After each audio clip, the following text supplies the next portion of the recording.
મિત્રો, તત્કાલ ન્યૂઝમાં આપનું હાર્દિક સ્વાગત છે।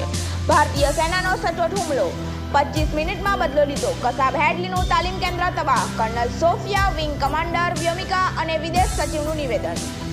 બુધવારે સવારે 10:30 વાગ્યે સરકાર, સેના અને વાયુસેનાના અધિકારીઓએ પાકિસ્તાનમાં આતંકવાદી ઠેકાણા પર થયેલા હવાઈ હુમલા અંગે એક બ્રીફિંગ યોજી હતી। સૌપ્રથમ હવાઈ હુમલાનો 2 મિનિટનો વિડીયો બતાવાયો, જેમાં આતંકવાદીઓના ઠેકાણા પર ભારતીય સેનાની કાર્યવાહી દર્શાવવામાં આવી હતી।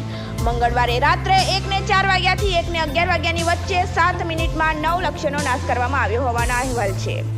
જો કે ઓપરેશન પૂર્ણ થવામાં કુલ 25 મિનિટ લાગી હતી। દેશના ઇતિહાસમાં પહેલીવાર વાયુસેના અને સેનાના એક મુસ્લિમ અને એક હિન્દુ મહિલા અધિકારી સેનાની પ્રેસ કોન્ફરન્સમાં હાજર રહ્યા હતા। આર્મી કર્નલ સોફિયા કુરેશી અને એરફોર્સ વિંગ કમાન્ડર વ્યોમિકા સિંહે ઓપરેશન વિશે વિદેશ સચિવ વિક્રમ મિસ્ત્રીએ કહ્યું, પહેલગામમાં એક કાયરતાપૂર્ણ હુમલો હતો, જેમાં લોકોને તેમના પરિવારોની સામે મારવામાં આવ્યા હતા। લોકોના માથામાં ગોળી મારી હતી। બચી ગયેલા લોકોને આ હુમલાનો સંદેશ ફેલાવવાનું કહેવામાં આવ્યું હતું। આ હુમલો જમ્મુ અને કાશ્મીરની સારી સ્થિતિને અસર કરવા માટે કરવામાં આવ્યો હતો। ગયા વર્ષે 2.25 કરોડથી વધુ પ્રવાસીઓ કાશ્મીર આવ્યા હતા।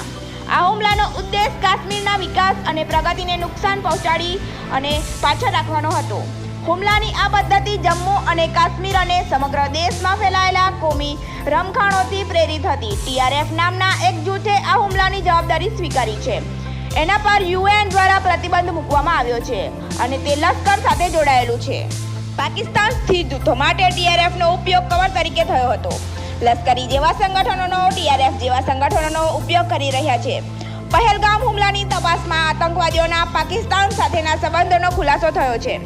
TYRના દવાઓ અને લશ્કરની સોશિયલ મીડિયા પોસ્ટ આ વાત સાબિત કરે છે। હુમલાખોરોની પણ ઓળખ થઈ ગઈ છે। આ હુમલાની રૂપરેખાએ ભારતમાં સરહદ પરથી આતંકવાદ ફેલાવવાની પાકિસ્તાનની યોજનાનો પર્દાફાશ કર્યો છે। પાકિસ્તાન આતંકવાદીઓ માટે સુરક્ષિત આશ્રય સ્થાન તરીકે પ્રતિષ્ઠા મેળવી ચૂક્યું છે। પહેલગામમાં થયેલા હુમલા અંગે ગુસ્સો છે। ભારત સરકારે પાકિસ્તાન સાથેના સંબંધો અંગે કેટલાક પગલાં લીધા છે। 22 એપ્રિલના હુમલાના ગુનેગારો અને તેનું આયોજન કરનારાઓને ન્યાયના કઠેડામાં લાવવા જરૂરી હતા।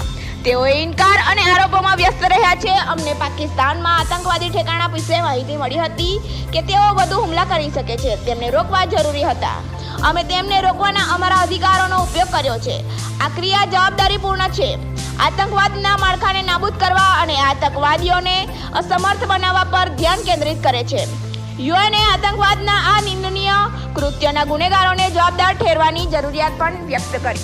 સેનાએ ઓપરેશન સિંદૂરની તસવીરો બતાવી, જેમાં 1:04 વાગ્યાથી લઈ 1:11 વાગ્યા સુધી 7 મિનિટમાં 9 ટાર્ગેટનો નાશ કરવામાં આવ્યો। છેલ્લા 10 વર્ષમાં 600 સૈનિક શહીદ થયા, 350 નાગરિકો ઘાયલ થયા। છેલ્લા દાયકામાં 350થી વધુ ભારતીય નાગરિકો સરહદ પરના આતંકવાદનો ભોગ બન્યા છે। આ ક્રૂર હિંસામાં 800થી વધુ લોકો ઘાયલ થયા છે। આ સમયગાળા દરમિયાન દેશની રક્ષા કરતી વખતે 600થી વધુ સૈનિકોએ પોતાનો જીવ ગુમાવ્યો છે, જ્યારે 1400થી વધુ સુરક્ષા કર્મચારીઓ ઘાયલ થયા છે।